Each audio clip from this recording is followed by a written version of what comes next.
ভারতে মুসলিমদের বিরুদ্ধে সহিংসতা একটি দীর্ঘমেয়াদী সমস্যা যা চলে আসছে বহু শতাব্দী ধরে, যার জন্য দায়ী ভারতের কট্টর হিন্দু জাতীয়তাবাদী দলগুলো, যারা মুসলিমদের জন্য শত্রুতা ও বৈরিতা উস্কে দেয়। যুগ যুগ ধরে তারা মুসলিমদের বিরুদ্ধে সামাজিক বিদ্বেষ তৈরি এবং ধর্মীয় দৃষ্টিকোণে আঘাত হানতে নানা প্রোপাগান্ডা ছড়িয়ে আসছে।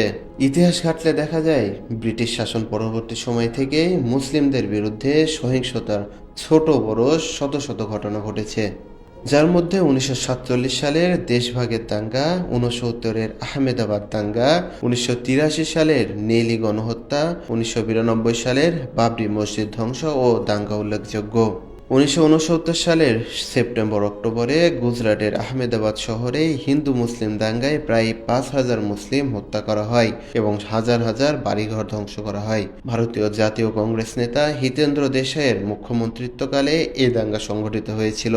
তার সরকার কর্তৃক গঠিত বিচারপতি রেড্ডি কমিশন এই সহিংসতার জন্য হিন্দু জাতীয়তাবাদী সংগঠনগুলোকে দায়ী করেন। এরপর 1983 সালে 18 ফেব্রুয়ারি আসামে মাত্র 6 ঘন্টায় প্রায় 3,000 মুসলিম হত্যা করা হয়, ইতিহাসে যা নেইলি গণহত্যা নামে পরিচিত।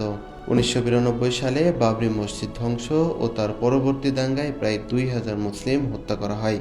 এছাড়াও সাম্প্রতিক সময়ে উগ্র হিন্দুত্ববাদীদের দ্বারা নির্যাতনের শিকার মুসলিমদের সংখ্যাও কম নয়।